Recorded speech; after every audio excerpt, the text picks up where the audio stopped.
السلام علیکم ورحمۃ اللہ وبرکاتہ۔ محترم ناظرین، امید کہ آپ لوگ خیریت سے ہوں گے۔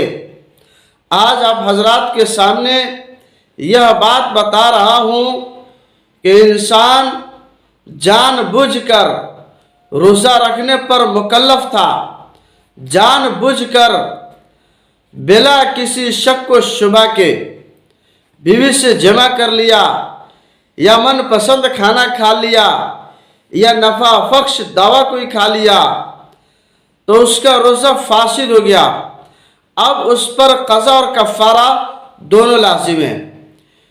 قضا کا مطلب ہوتا ہے اس کا بعد میں روزہ رکھنا، اور کفارہ مطلب ہوتا ہے کہ اب لگاتار اس ایک روزہ کے بدلے لگاتار 2 مہینے تک روزہ رکھنا پڑے گا۔ اس 2 مہینہ روزہ رکھنے کے درمیان اگر آپ نے ایک بھی روزہ چھوڑ دیا، مثال کے طور پر کفارہ کے طور پر ہم 60 دن روزہ رکھ رہے ہیں، ہم نے 58 روزہ رکھ لیے اور 59واں روزہ چھوڑ دیا، چونکہ 60 تک کرنا ہے، پھر سے 60 روزے آپ کو رکھنے ہوں گے۔ ایک روزہ یا رمضان میں کئی روزہ یا 1-2-3 روزہ اگر جان بوجھ کر کے آپ نے توڑ دیا ہے تو سب کا کفارہ 2 مہینے لگاتار روزہ رکھنا ہے۔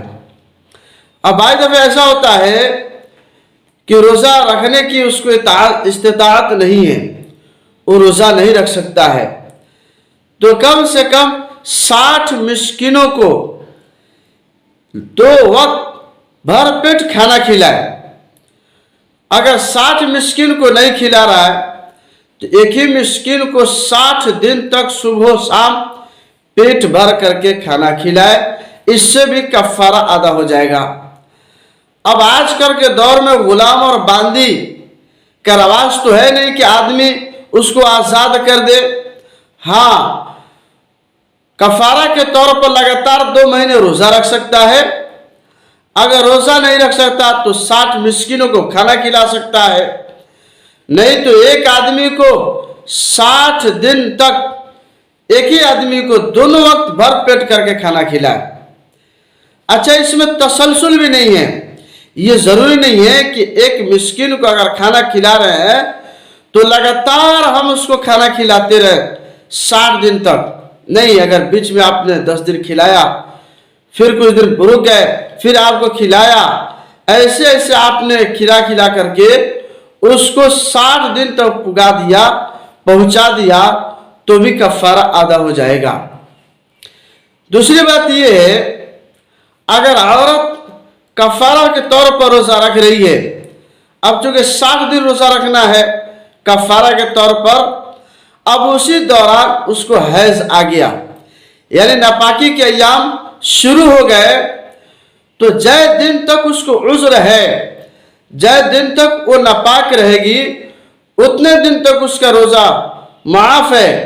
لیکن جیسے ہی وہ حیض سے پاک ہوئی، ناپاکی سے پاک ہو گئی، پھر اسی دن سے روزہ رکھنا شروع کر دے گی۔